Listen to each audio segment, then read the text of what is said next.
이 시간 즐거워하며 기뻐하라는 제목으로 말씀을 전하겠습니다. 여러분들 하박국 선지자는 주전 7세기경에 활동했던 남유다의 선지자입니다. 여러분 하박국서를 혹시 주의 깊게 읽어보신 적이 있습니까? 하박국 선지서를 읽어보면 주된 두 가지의 내용이 나오는데, 하나는 이스라엘의 죄에 대해서, 남유다의 죄에 대한 내용들이 먼저 고발되어지고, 두 번째는 하나님께서 이제 남유다를 향해서 심판을 하시는데, 그 심판이 이방 민족을 사용하셔서 심판하신다라는 메시지입니다.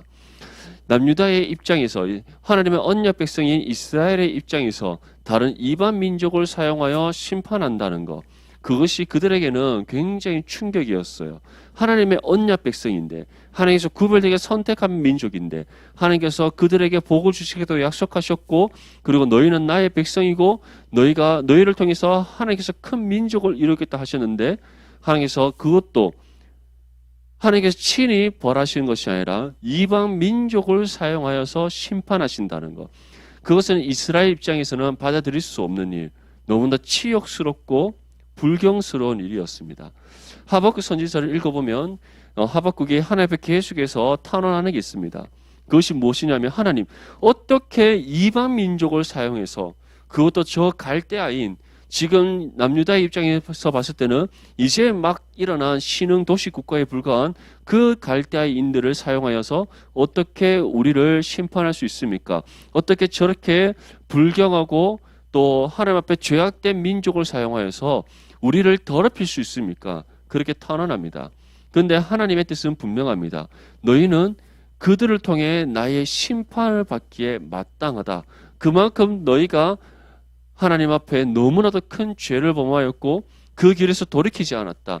너희가 끊임없이 하나님 앞에 죄를 반복하여 짓고, 하나님께서 돌이키라 했습니다. 돌이키지 않고 오히려 하나님을 멀리한 채 세상의 죄 가운데 빠져들었다.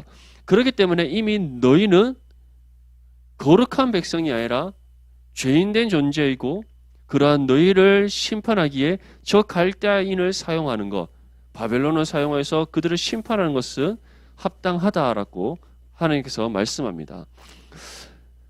하박국은 하나님 앞에 몇 번이나 반복해서 이 부분에 대해서 어떻게 보면 하나님 정말 이것은 온당치 않다고, 하나님 합당하지 않다고, 이것은 우리를 심판하는 그런 방법에 있어서 바르지 않다라고 얘기하면서, 그리고 무엇보다 남유다가 하나님 앞에 심판받을 때 그 바벨론으로 인하여서 어떠한 고난을 겪게 되는지, 그 심판의 결과가 얼마나 크고 무서운 것인가를 그가 보게 되면서 하나님 앞에 계속해서 탄원을 합니다. 그런데 하나님께서는 뜻을 돌이키지 않죠.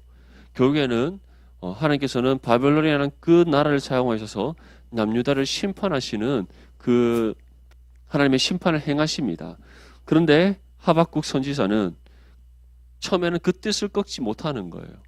선지자임에도 불구하고 그는 또한 한 명의 이스라엘의 민족의 한 사람으로서 그 뜻을 꺾지 못하는 겁니다.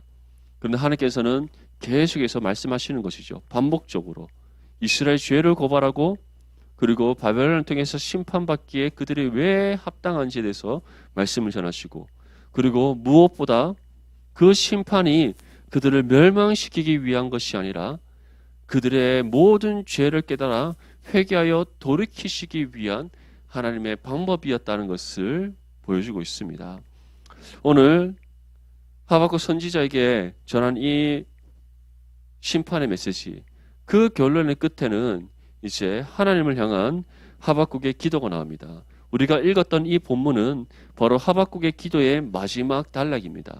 이 단락의 말씀을 통해서 하나님께서는 심판으로 끝나지 않으시고 회복시키시고, 또 회복을 통해서 우리에게 어떠한 은혜를 베풀어 주시는가, 어떠한 은혜의 감격을 우리에게 누리게 하신가를 우리가 함께 살펴봄으로써 우리의 삶을 먼저 돌아보고, 또한 우리가 하나님 앞에 날마다 회복되어지는 삶, 그리고 하나님께 주시는 그 회복의 은혜 가운데 하나님의 은혜의 감격을 누리는 그런 믿음의 삶을 살아갈 수 있도록 다시 한 번 더 말씀을 통해 깨닫는 은혜 시간을 될 수 있기를 축복합니다. 하나님 심판의 메시지를 받은 하박국이 먼저 다음과 같이 우리에게 고백합니다. 우리 본문 16절 말씀을 함께 읽겠습니다. 시작. 내가 들었으므로 내 창자가 흔들렸고 그 목소리로 말미암아 내 입술이 떨렸도다. 무리가 우리를 치러 올라오는 환난 날을 내가 기다림으로 썩이는 것이 내 뼈에 들어왔으며 내 몸은 내 처소에서 떨리는도다. 아멘. 오늘 16절 말씀을 읽어보면 하박국 선지자가 하나님 심판의 메시지를 들었을 때 가장 먼저 그가 느꼈던 감정이 어떠한 것이었는지를 우리에게 보여주고 있습니다. 하나님의 심판의 메시지, 남유다를 향한 하나님의 심판의 메시지를 들었을 때 먼저 창자가 흔들렸다. 내 목소리로 말미암아 내 입술이 떨렸도다라고 그가 표현하고 있습니다. 이것은 얼마나 그가 두려움 가운데 사로잡혀 있었는지, 하나님의 심판으로 인한 그 공포가 얼마나 하박국의 생각과 마음을 흔들고 있었는지를 우리에게 보여주고 있습니다. 여러분들 어렸을 때 혹시 공포 영화 본 적 있습니까? 초등학교 때나 아니면 그때 공포 영화를 보면 지금 보면 굉장히 유치한 공포 영화인데 그때는 우리에게 굉장히 큰 충격으로 다가오잖아요. 저도 어렸을 때 생각나는 것이 엑소시스트라는 그 공포 영화가 있었어요. 그거를 그때는 토요일 영화였는가? 하여튼 토요일 저녁인지 금요일 저녁인지 자세히 생각이 안 나는데 그때 밤에 이제 유명한 영화를 막 상영해 주는 그런 프로그램이 있었어요. 지금 이제 케이블 방송이었고 공중파만 있을 때였는데 그때 제가 엑소시스트라는 영화를 초등학교 2학년 때 봤어요. 제가 웬만해서는 겁을 잘 안 먹는 성격인데 그 엑소시스트 영화를 보고 난 후에 낮이든 밤이든 상관없이 한 3일인가 4일 정도는 혼자 화장실 가기 너무 무서운 거예요. 화장실 불을 켜려고 하는데 그 화장실 깜깜한 상태에 있잖아요. 불 켜기 전에. 근데 그 화장실에서 갑자기 막 사탄이 들어가 있는 그 엑소시스트의 주인공이 막 등장할 것 같은 막 그런 공포감. 혼자 집에 있으면 막 그냥 두려운 거예요. 그냥 공포스럽고 계속해서 그 장면들을 생각나면서 어떻게 보면 내가 봤던 그 시각적인 충격들 그리고 막 그 소리의 충격들, 영화가 주는 그 여러 가지 공포와 두려움들 이것이 혼자 가만히 있는데 계속 막 저의 생각과 마음을 힘들게 하는 겁니다. 그런데 알다시피 한 3일, 4일 지나면 우리가 그 내용들이 서서히 잊혀지면서 또 괜찮아지잖아요. 지금 와서 그 영화를 보면 굉장히 유치하죠. 여러 가지 뭐 특수 효과나 이런 것도 너무 유치하고. 근데 어렸을 때는 한 번도 경험해 보지 못한 갑작스러운 그런 공포가 우리의 생각과 마음을 강하게 지배하고 그것에 인해서 우리에게 큰 두려움을 끼치듯이 하박국 또한 하나님 앞에 심판의 메시지를 들었을 때 세상에서 경험해 보지 못하는 그런 두려움과 공포에 휩싸이게 된 겁니다. 왜냐하면 세상에서 우리가 어려움을 겪는 것, 세상에서 우리가 여러 가지 고난을 겪는 것, 세상에서 우리가 어떠한 두려움과 공포에 휩싸이는 것, 그것과 하나님의 심판이 우리에게 주는 두려움과 공포는 차원이 다르기 때문이에요. 한번 생각해 보십시오. 세상을 창조하신 하나님이십니다. 세상을 다스리시는 하나님이십니다. 모든 사단의 권세를 결박하여 무너뜨리시는 하나님이십니다. 근데 그 하나님께서 지금 우리를 향해 심판하신다 생각해 보십시오. 지금 우리는 말씀으로 기록된 글로 우리가 이 심판의 메시지를 읽고 우리가 생각하지만 하박국 선지자는 실제적으로 하나님께서 심판의 메시지를 직접 전하셨고 또 그에게 그 심판을 통해 이스라엘이 어떻게 멸망당하게 될 것인가, 그 심판을 당할 때 바벨론이 어떻게 이스라엘을 집어삼킬 것인가에 대해서 세세하게 다 보여주셨어요. 그것을 보고 난 이후에 하박국 선지자가 겪은 감정은 창자가 흔들리고 입술이 멈추지 않고 계속 떨리는 그 두려움과 공포에 휩싸이게 되었다. 그만큼 죄에 대한 하나님의 심판이 얼마나 무서운 것인가를 우리에게 보여주고 있는 겁니다. 예수님께서 다시 이 땅 가운데 오시는 최후 심판의 때, 그때는 모든 죄의 권세가 결박당하고 완전한 멸망에 이르게 됩니다. 우리는 그때의 진정한 하나님의 최후 심판을 보게 될 거예요. 살아서 주님을 영접하는 사람이든 먼저 죽어 하나님의 나라에 들어간 믿음의 성도든 상관없이 모두가 그 최후의 심판의 때에 사단의 권세가 완전히 멸망당하는 그 장면을 우리는 목격하게 됩니다. 그런데 그 심판이 얼마만큼 무서운 것인가? 우리가 감당할 수 없고 이겨낼 수 없는 그 죄의 권세들을 완전히 무너뜨리시고 결박하시고 멸망시키시는 하나님의 심판이에요. 그런데 그 심판이 마지막 때에만 일어난다라고 생각해서는 안 됩니다. 지금 또 죄에 대해서 심판하시는 하나님이십니다. 지금 또 죄에 대해서 그 죄의 결과를 맞이하게 하시는 하나님이십니다. 그래서 이 땅 가운데 속한 사람들, 하나님을 알지 못한 채 세상 가운데 살아가는 사람들, 끊임없이 죄의 길로 치우쳐서 하나님과 단절된 관계 속에서 죄 아래 같이 살아가는 그 사람들에게는 임박한 심판이 있다라고 성경이 표현하고 그 심판의 결과가 영원한 사망이다라고 우리에게 말씀하고 있는 겁니다. 여러분들 한번 생각해 보십시오. 여러분들 가운데 영원한 사망이 있다는 것, 이 땅에서 삶을 마치는 그 순간 그 지옥에서 영원토록 그 자신이 지은 모든 죄에 대한 형벌을 감당하게 된다는 것, 얼마나 무섭고 두려운 일입니까? 그런데 그러한 하나님의 심판을 하박국은 직접 듣고 보았다는 겁니다. 물론 하박국이 지금 자신의 삶 가운데 경험하지는 않습니다. 장래에 일어날 일들을 하나님께서 들려주시고 보여주셨을 뿐입니다. 하지만 그럼에도 불구하고 하박국은 그 심판이 얼마나 무서운 것인지 지금 우리에게 그 감정을 표현하고 있는 거예요. 나의 창자가 흔들릴 정도로, 입술의 떨림이 멈추지 않을 정도로 죄에 대한 하나님의 심판은 무서운 것이라는 것, 정말 두려운 것이라는 것, 그 심판의 공포가 결코 우리 스스로 이겨낼 수 없고 감당할 수 없는 것이라는 것을 우리에게 전하고 있습니다. 그리고 이어서 이와 같이 우리에게 전합니다. 무리가 우리를 치러 올라오는 환난 날은 내가 기다림으로 썩이는 것이 내 뼈에 들어왔고 내 몸은 내 처소에서 떨리는도다. 이 하나님의 죄에 대한 하나님의 심판의 두려움과 공포, 그것이 우리의 온몸을 어떻게 감싸는가, 내 뼈가 썩는 것처럼 너무나도 아프고 고통스러운 하나님의 심판이라는 것, 우리의 온 삶의 초소가 다 흔들릴 정도로 우리를 집어삼키는 하나님의 심판의 공포라는 것을 우리에게 전하고 있습니다. 사랑하는 우리 모든 디모데 지체들, 우리는 이미 구원받았기에 하나님께서 우리를 또 긍휼히 여겨주시고 우리가 회개할 때 우리의 죄에 대해서 묻지 않는다는 이유로 우리가 너무 죄에 대해서 둔감해 있지 않는지 한번 돌아볼 수 있기를 바랍니다. 하나님께서는 지금 또 죄에 대해서 심판하시는 분이십니다. 죄를 용납하지 않는 분이십니다. 죄를 미워하시는 분이십니다. 죄에 대한 결과를 반드시 치르게 하시는 하나님이십니다. 우리 또한 마찬가지입니다. 구원받은 믿음의 성도임에도 불구하고 우리가 하나님 앞에 불순종 삶을 살아가고 하나님의 뜻을 따라 우리가 순종하지 않고 내 뜻대로 살아간다면 하나님께서는 분명히 우리에게 심판을 통해 징계하신다는 사실, 하나님께서 돌아키라고 말씀하심에도 불구하고 우리 안에 계신 성령께서 우리의 선한 믿음의 양심을 찌르셔서 우리가 하나님 앞에 죄를 범하고 있다는 사실을 깨닫게 하심에도 불구하고 우리가 그 죄의 길에서 돌이키지 않고 계속해서 내 육신의 종령을 쫓아 탐욕을 쫓아 하나님 앞에 불순종한 삶을 살아간다면 우리에게 심판을 통한 징계를 내리시는 하나님이십니다. 그리고 그 징계는 세상에 속한 죄인들에게 내려지는 심판이든 믿음의 성도들에게 내려지는 심판의 징계든 동일하다는 것. 그 심판의 무게는, 그 심판의 두려움은, 그 심판의 엄중함은 동일하다는 사실을 기억할 수 있기를 바랍니다.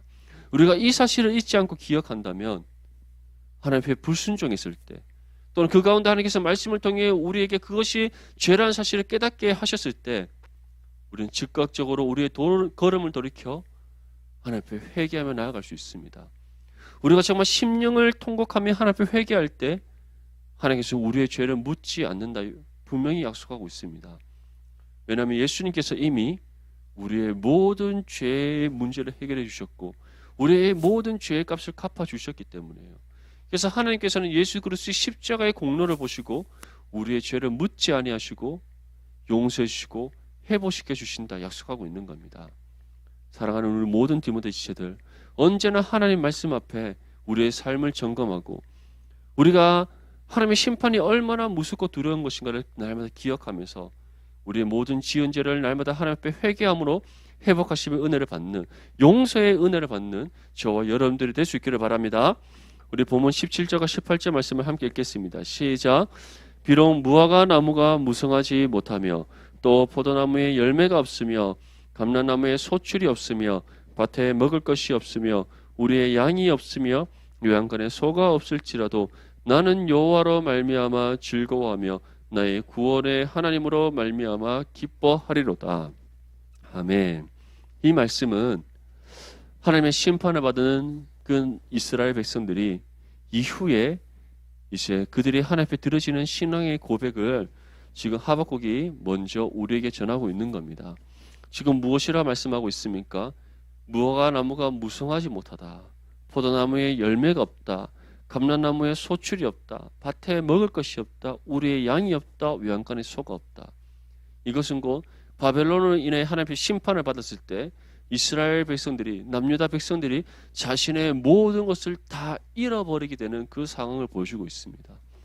한번 여러분들 우리가 일제강점기 때를 한번 생각해 보십시오. 우리가 직접 겪지는 않았지만 우리가 역사를 통해 알 수 있지 않습니까? 그때 우리나라에는, 우리 민족에게는 자유가 없었습니다.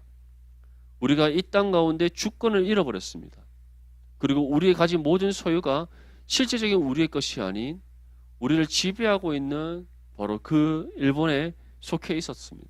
그렇기 때문에 우리가 가진 것이 언제 빼앗길 줄 모르고, 그리고 우리가 자유롭게 우리의 삶을 살아갈 수가 없고, 모든 것이 억압되어져 있고, 모든 것을 다 빼앗겨져 있고, 그리고 모든 것을 잃어버려 있는 그 상황이 바로 우리가 일제 강점기 때의 상황이었습니다. 그런데 그것보다 더 극심한 상태, 그것이 어느 때냐? 바로 이 남유다가 멸망당했을 때입니다. 우리는 비록 나라의 주권을 잃어버리고 우리의 모든 소유를 잃어버렸어도 우리는 이 땅에서 살고 있었습니다. 우리가 원래 살고 있던 이 한반도 땅에서 살고 있었어요. 하지만 이스라엘 백성들 어떻습니까? 주전 586년에 이제 바벨론에 인하여서 나라가 멸망하게 됩니다. 예루살렘 성이 무너지고 성전이 다 불에 타 녹아서 다 쓰러져 버립니다. 그리고 많은 이스라엘 백성들이 바벨론 군사들로부터 비참한 죽음을 당합니다.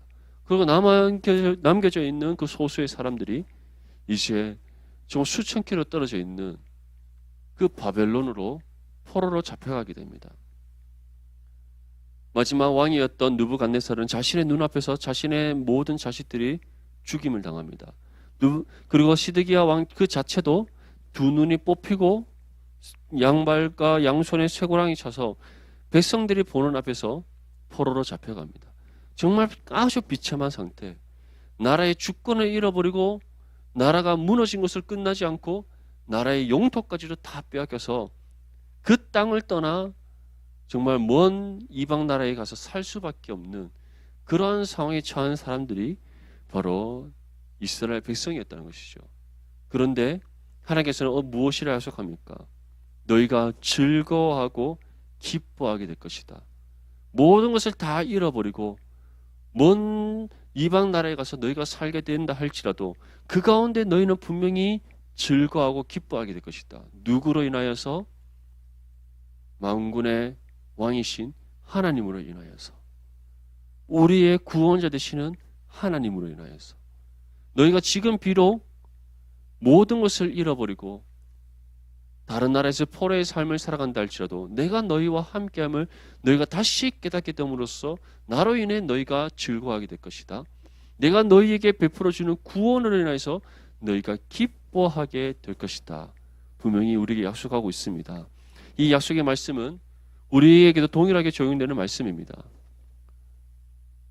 이 땅에서 우리가 다른 사람에게 내세울 만한 그런 소유가 없다 할지라도, 다른 사람들에게 자랑할 만한 그런 세상의 것이 나에게 없다 할지라도 하나님이 나의 하나님이시고 하나님께서 내게 구원의 은혜를 베풀으셨고 그로 인해 내가 하나님의 자녀가 되었다는 그 사실 하나만으로 우리는 즐거워하고 기뻐하는 삶을 살아갈 수 있다는 사실을 여러분들 기억할 수 있기를 바랍니다.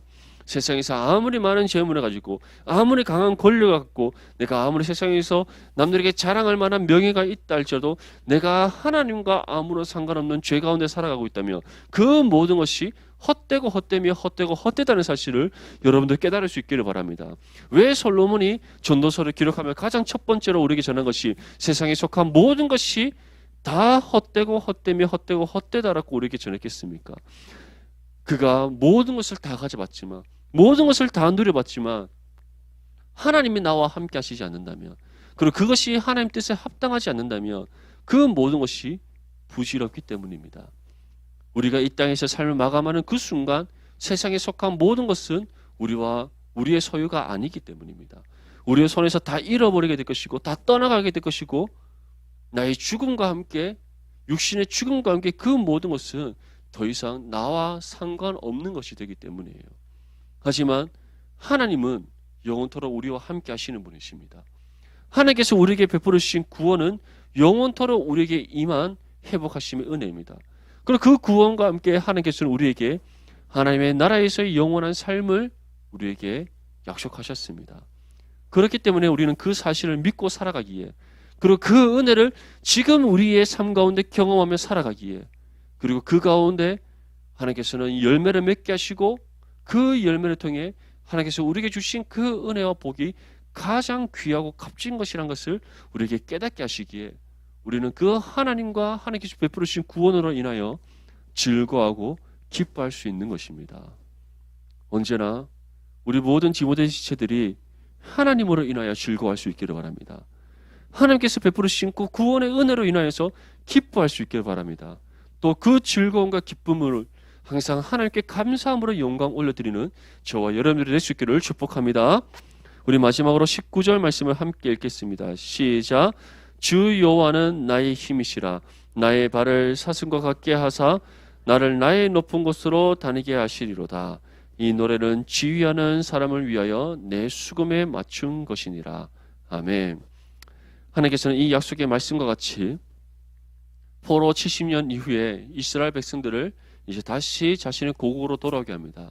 1차 포로의 귀환은 수르바벨을 통해서 이루어집니다. 수르바벨을 통해 하나님께서는 1차 포로 귀환한 이스라엘 백성들과 함께 예루살렘 성전을 다시 재건하게 하십니다. 그리고 이제 에스라를 통해 2차 포로 귀환이 이루어집니다. 에스라 때는 잃어버린 하나님의 말씀을 다시 회복시킵니다. 그리고 이방 민족과 결혼하고 그 땅에서 혼합되어져 있는 이스라엘 백성들을 다시 정결케 하시는 은혜를 주십니다. 그리고 마지막 3차 귀환은 느헤미야를 통해서 이루어집니다. 하나님께서 느헤미야를 통해 성벽을 재건하게 하심으로써 이제 그 예루살렘 성 안에서 거룩한 믿음의 공동체를 이루게 하시고 또 이미 세워져 있는 성전에서 하나님을 예배하는 삶을 살아가게 하십니다. 그리고 마지막 수문 앞 광장에서 영적 부흥의 은혜의 역사를 일으키심으로써 진정한 거룩한 하나님의 언약 백성으로서 완전하게 세우시는 은혜를 베풀어 주십니다. 그 은혜를 경험한 이스라엘 백성들이 어떠한 삶을 살아가게 된다라고 지금 우리에게 말씀합니까? 그들의 발이 사슴과 같게 하셔서 높은 곳으로 다니게 하신다. 하나님의 그 은혜 가운데 회복하심의 은혜, 하나님의 그 구원의 은혜로서 날마다 즐겁고 기뻐하는 은혜, 그 은혜로 인하여서 그들이 사슴과 같이 뛰어다니게 하시는 진정으로 영적으로 살아나게 하시는 은혜를 베풀어 주신다라고 우리에게 약속하고 있습니다. 사랑하는 디모데 지체들, 이 은혜는 그 옛날 구약의 이스라엘 백성들에게만 약속된 은혜가 아닙니다. 이 은혜는 이미 예수 그리스도를 통해 우리에게 임한 은혜인 줄 믿습니다. 이전에 예수 그리스도를 믿기 이전에 예수님과의 인격적인 만남을 통하여서 우리가 구원의 은혜를 받기 이전에 우리는 세상에 속한 죄인들과 같이 하나님과 단절된 관계 속에서 살아가고 있었습니다. 하지만 이제는 우리가 구원의 은혜를 받고 하나님과 화목을 이룬 존재로서 이미 우리는 하나님으로 인하여 즐거워하는 삶을 살아가고 있습니다. 하나님께서 베푸신 구원의 은혜로 우리는 기뻐하는 삶을 살아가고 있습니다. 우리의 영혼이 다시 살아나게 하시고 구원받은 하나님의 자녀로서의 삶을 살아가게 하심으로써 우리가 사슴과 같이 높은 곳을 뛰어다니는 영적으로 살아있는 존재로서의 삶을 살아가게 하셨습니다. 이 은혜를 잊지 않고 기억하며 더욱더 하나님께서 우리에게 베풀어 주시는 이 회복하심의 은혜, 구원의 은혜, 그 은혜의 감격과 기쁨이 우리의 심령 가운데 샘솟을 수 있기를 바랍니다. 그리고 그 영적인 그 은혜의 감격과 기쁨 가운데 항상 하나님을 찬양하고 하나님의 영광의 이름을 높여드리고 언제나 주님과 동행하는 삶을 살아가고자 더욱더 수고하고 헌신하는 우리 모든 디모데 지체들이 될 수 있기를 주님의 이름으로 축복합니다.